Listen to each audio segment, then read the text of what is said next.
In 1947, a 16-year-old boy, just about 1 mile from the Dead Sea, was looking for a goat that had been lost. And as he walked around the hills near the Dead Sea, he was just throwing rocks into any hidden areas where the goat might be hiding. So he threw a rock into a cave up on a hill. And instead of hearing that rock hit a rock, he heard some pottery smash. Well, that wasn't supposed to happen. So he went up into the cave and he found these big pottery jars that were filled with these old, ancient scrolls. And that is the origin story of the finding of the Dead Sea Scrolls. Why is that important in the story of the Bible? We're going to be talking about that over the next 4 weeks, except for the 23rd when we're going to eat. So for all the Wednesdays in April, we'll be talking about how we got the Bible. We're going to be talking about its inspiration, how God spoke to men and gave us these individual books. We're going to be talking about canonization. How did these individual books get chosen to be the ones that are between the covers of the thing we call the Bible? Over the 2,000 to 3,000 years that have transpired since these books were written, how have they been transmitted to us? Newsflash, they were not emailed. So we're going to be talking about that. What were the writings? What was the writing like? What was the technology of making one of the books? I just so happen to have recently been to Egypt, and so I'm bringing you some papyrus that you'll be able to feel and handle and know what these papyrus scrolls look like. I didn't buy any parchment or any vellum because that stuff is stupid expensive still, okay? But we're going to talk about that. We're going to be talking about the translation of the Bible. How did it get from whatever it was written in to other languages? And what language was it written in? And why did we translate from that version? And how did we get these versions? And then we're going to spend, I hope, pretty much an entire session on what I have heard called Englishing the Bible. So we have the Bible here in Hebrew and Greek and Syriac and Latin and German and fill in the blank. So how does this Bible that's right here in the pew, how did that get here? How did that show up in English? So we'll talk about a little bit about how that happened, and then we will talk about some of the more popular versions, right? If you're lucky, we might talk about your favorite version, Connie, I know is an NIV. Got it. You know, that thing in the back of the pew is an ESV. I learned on a King James. How different are those? Is there anything particularly radically different in there? And, you know, where do these very famous archaeological finds, where do they come in? What did they do to the story of the Bible? Do they make us more or less certain that the Bible we have is the Bible that God gave? So we will talk about all of that over 4 of the next 5 weeks. On the 23rd, like I said, we have a business meeting. You're going to eat. I'm going to Chicago, so it all works out. Now, I heard a rumor that Jack and Sandra went to Egypt recently. And I know that this must be true because people keep coming up to me and asking me how Egypt was. So I must have been to Egypt recently. Next slide. I went to Egypt. And you can prove you went to Egypt if you have a picture of you with the pyramids in the background. You know, so this picture was taken from the roof of our hotel. We were standing there on the roof of the hotel. It is literally across the street. So, you know, there's Khafre's pyramid, and there's the Sphinx with his nose shot off. And, you know, if you're going to go to Egypt, well, you may as well go, right? Sandra has a similar picture. I thought she'd already ridden a camel, but this was her very first time riding a camel. So she's a camel rider just like I am. Did it? It was fine. If you go, you should do it. But it's a lot like going to Moscow. You know, you probably don't really want to do it twice. But, you know, it was great. We had a great, fabulous time.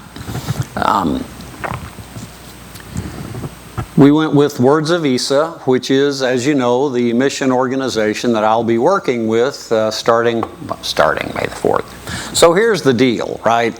Is I told you I would stay until May the 4th, and I told them I was staying here till May the 4th, but the job requirements are already coming in, right? Hey, need you to do this. Hey, need you to do that. Hey, you got this meeting, right? So, but I'm having a super good time. I am totally stoked about this new ministry. It is, when I went to Lebanon last year, I came home beside myself. I hadn't been on the mission field in 15 years, and it hurt my soul. I was just grinning from ear to ear because I'd been back on the field. And Connie said she knew before I did that I wasn't going to last very long here because of how bright my eyes got whenever I talked about the Words of Isa ministry. For those of you who aren't, you know, all the way up to speed on what I'm going to be doing and who they are and what they do, Words of Isa is a 501c3 organization. That means if you give me money, I can give you a tax break. That is supported by this collection of Presbyterians, Baptists, and community church people who want to serve Christ in the Muslim world. So we take the gospel to the Muslims. And the way we're doing it right now is the Muslim world in the Middle East and North Africa has been riven with warfare for the last fill-in-the-blank period, right? It's been particularly awfully, horribly bad for the last 10 years. And so there are millions of refugees everywhere. Literally millions. In Lebanon, there are over 1 million refugees from the Syrian civil war. Or there were before Lebanon had its own war back in October when the Israelis came north to attack Hezbollah. Now Lebanon has lots of its own refugees that had to scatter and that are now displaced and trying to go home, and some of them can and some of them can't. Syria, there are, like I said, over 1 million people who moved into Lebanon, and they scattered everywhere else. And Egypt has its own refugee problem. They all have PTSD, all of them. If you get bombed out of your home, you got a really good chance at showing up with PTSD or trauma-induced anxiety. And so what we do is we provide a therapy called EMDR. Don't worry about what that stands for. I can't remember it either. But it helps them dissociate the trauma from their emotions so that they can process their emotions normally, so that they don't have things like some of them simply can't interact socially. They can't go out. If they hear an airplane, they completely freak out. If a loud noise happens, they completely freak out. And so you have these people who can't function normally. They can't have jobs. They can't go to the market. You know, some of them have to just sit at home. And so we provide this opportunity for them to receive, and this is our tagline, healing in the name of Jesus. So we bring them in, we run them through a group therapy for about a week, and 60% of them will report that they have no further need of therapy because they've learned how to deal with the memories that they have. You know, it is essentially a process of taking events that should have been processed and sent to long-term memory, but they stay in short-term memory, so you have to constantly deal with them.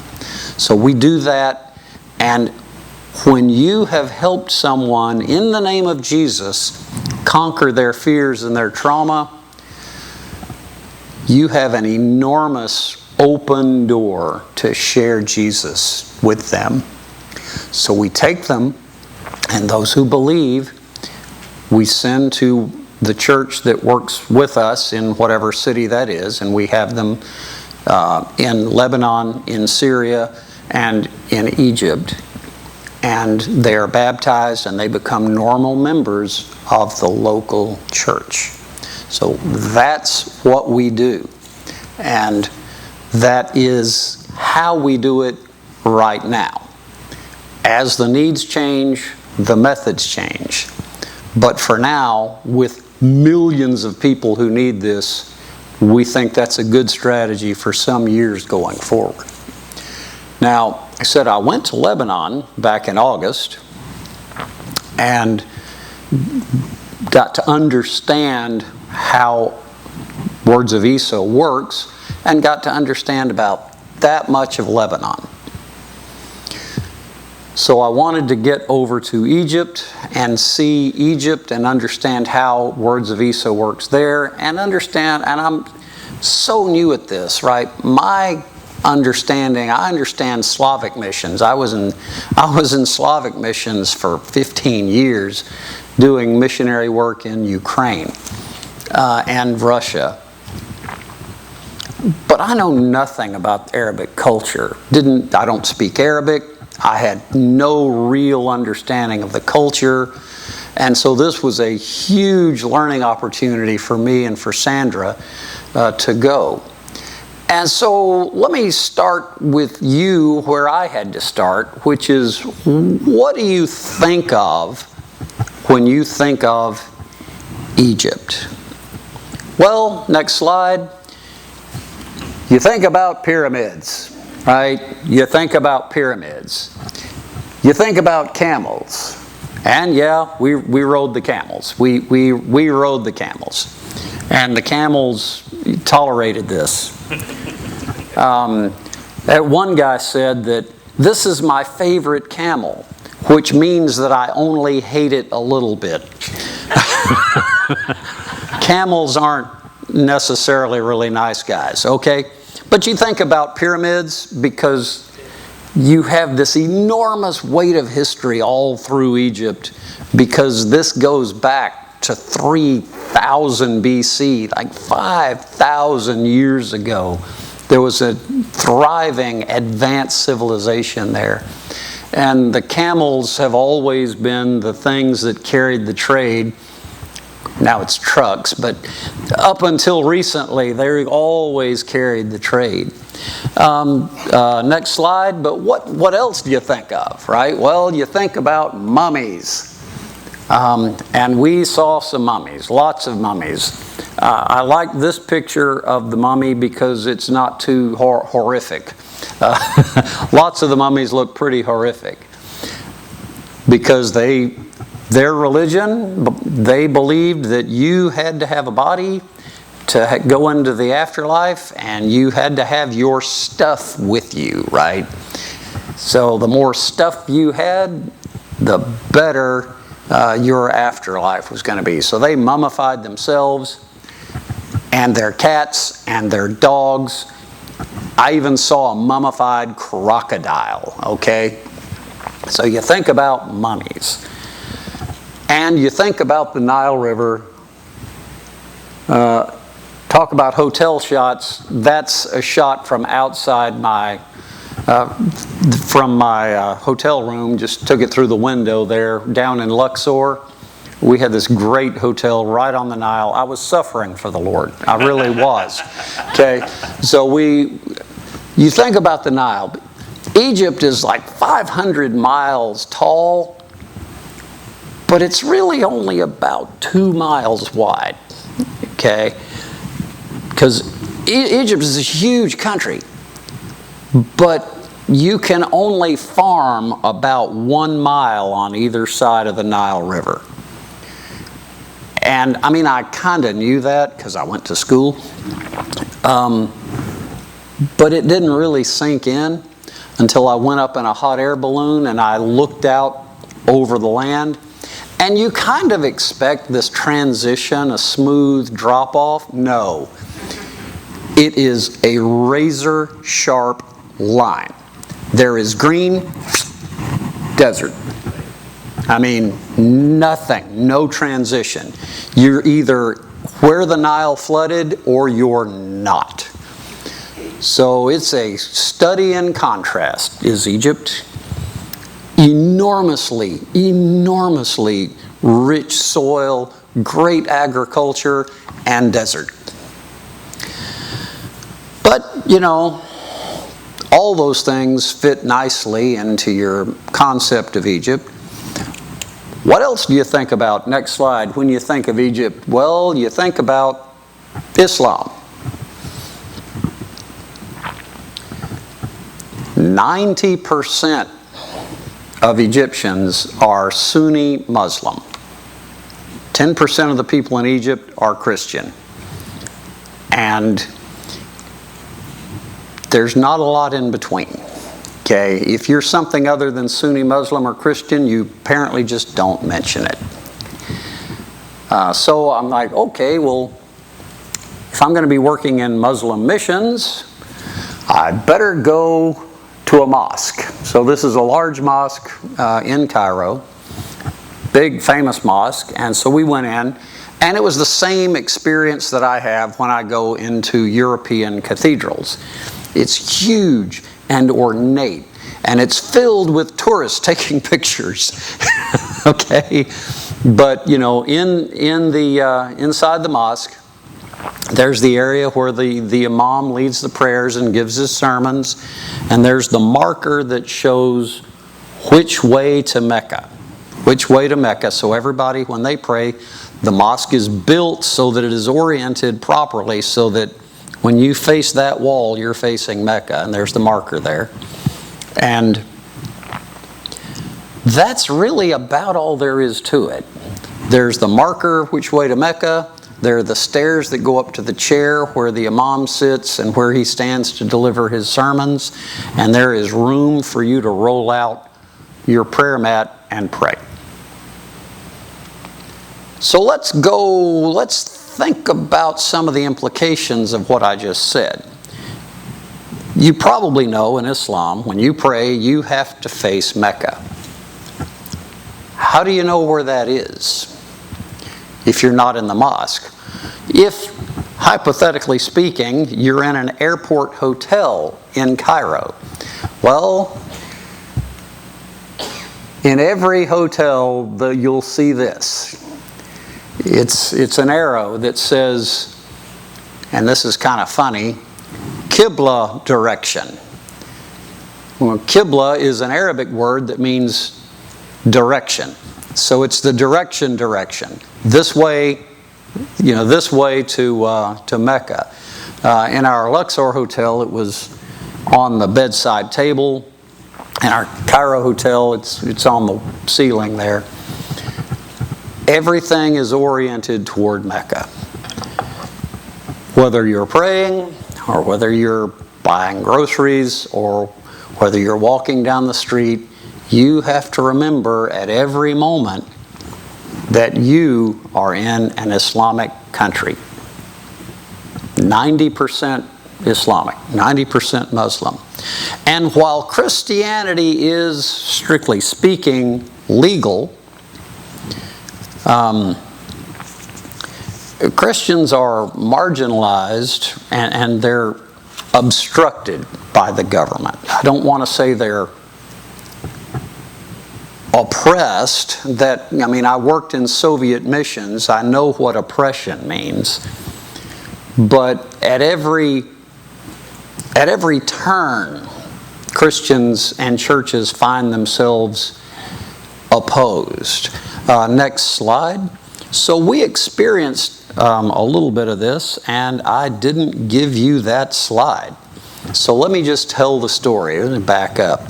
Let me just tell the story. So when you get to church, there will be a contingent of either policemen or soldiers right outside the church with an armored car and a machine gun to do two things. One is spoken. They're here to protect you from the radical Muslims who might want to attack. That has happened. The whole reason Words of Isa is in southern Egypt is because of what happened in 2017 when a group of radical Muslims attacked some Christians over in Sinai. But any time the government has soldiers at your church, you feel that power there, not just protecting you, but seeking to control what you do. Okay, and then you try as a church to go get permission to do something. You want to build a church? Oh, sorry, can't do that. You want to repair the church? Kind of depends on the official and what you want to do. So we had one church where there was a big windstorm,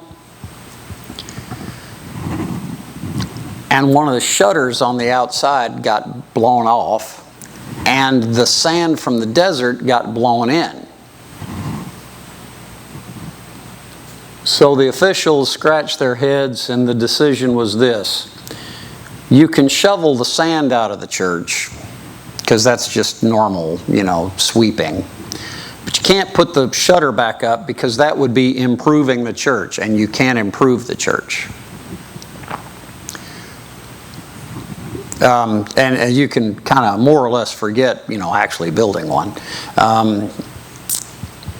unless good things happen when the official gets your request to do some improvements. Okay, it's that kind of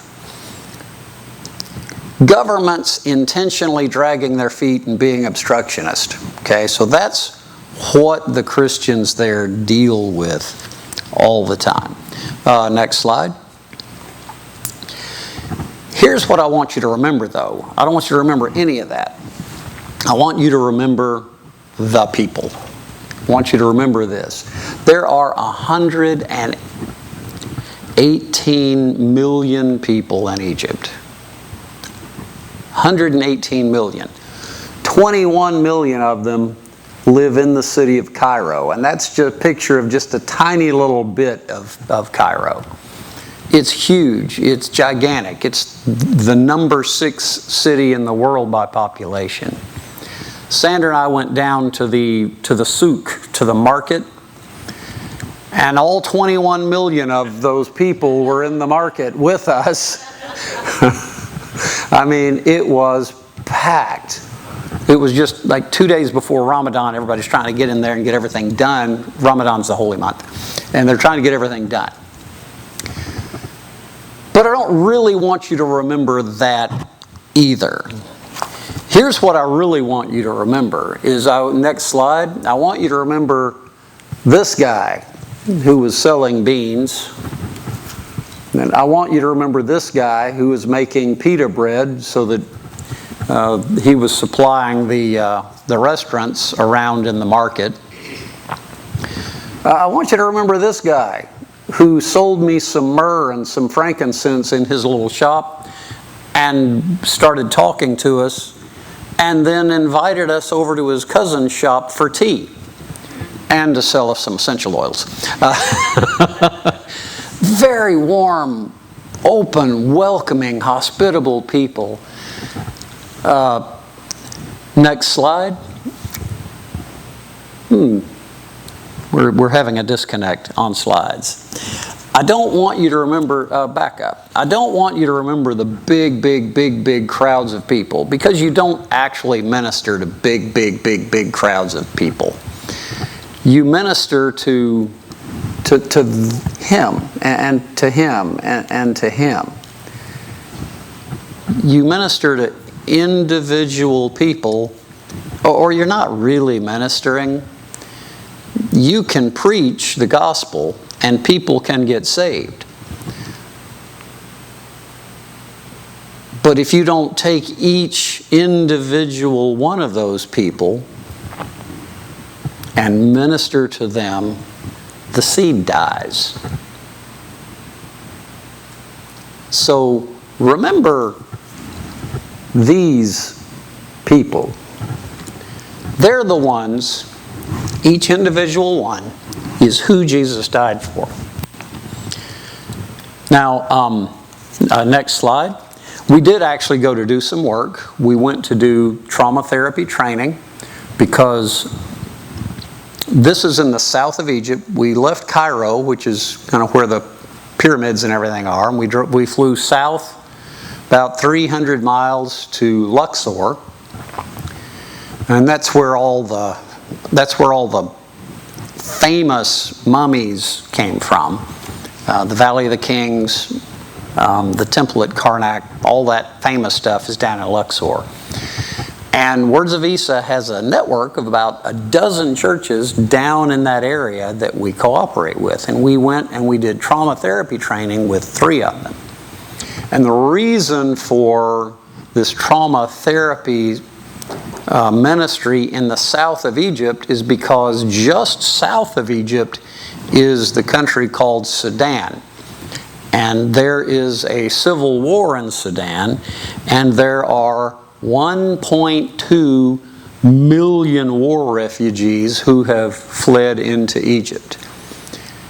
And they all have PTSD. This is a familiar story by now. Big war, civil war, really nasty, gone on for a long time. Their houses have been bombed. They've been run out of their homes. They can't go home. And their families have been killed. Or to keep that from happening, they've all fled up to Egypt. And they're all, again, most of them are going to be Muslim. And so we're going to offer healing in the name of Jesus. And so these churches are going to take up the burden of ministering to these individual people. Next slide. We did that in 3 churches, and there was a picture of one. Here's a couple of the others that we did in. This was our biggest one there, actually, in Luxor. Now, this is Amira teaching the trauma therapy for her very first time. So more about that is to come. And the trauma therapy was great, but that wasn't all that was happening. While the trauma therapy was going on, Sandra and a group of girls who were in mid-20s-ish were in some other part of the building doing Bible clubs with the children. Next slide. And so in our first class, our first church, Sandra started with these 5 children, and 2 more showed up, 3 more showed up, 4 more showed up, and she ended the night with 45 children in this one room with those 4 workers trying to deal with 45 children who don't speak English. And it was awesome. And these are 2 of the ladies who worked with Sandra. Next slide. Yeah, and here's some more. This is the 3rd one who worked with us. And this one was a firecracker. That was but there's Sandra playing hot potato with I think that one has the pastor playing with a couple of kids. They're just out there. They were going to play foursquare, but the ball was flat. So hot potato it was. I played for a little while, but I couldn't play and take pictures. Next slide. So, have you ever been to a family reunion where you didn't know anybody? You know, you walk in there and, you know, your mom who tried to get you there disappears, talk to all the people that she knows that you don't know, and so you get to talk to a lot of people that you don't know and discover they're family. They love the same people you love. And you can do a lot, but you can't make them not your family. You're stuck together. That's what it's like going and visiting these churches in Egypt. I meet family that I never knew. And so after the trauma therapy training, one night, I think this was in Dendera, they just had a little worship time. Let's listen to about a 30-second clip of your family praising. Hit it.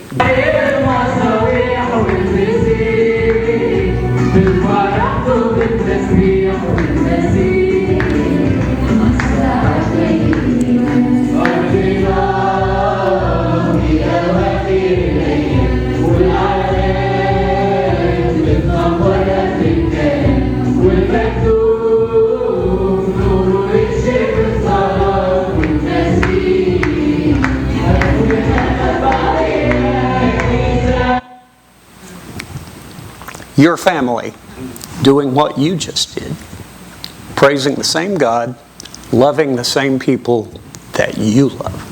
So I want you to earnestly, patiently, faithfully pray for your family while they minister under some very difficult circumstances in the south of Egypt, where they are going to offer healing in the name of Jesus to refugees who have left everything they own in order to save their lives and the lives of their families.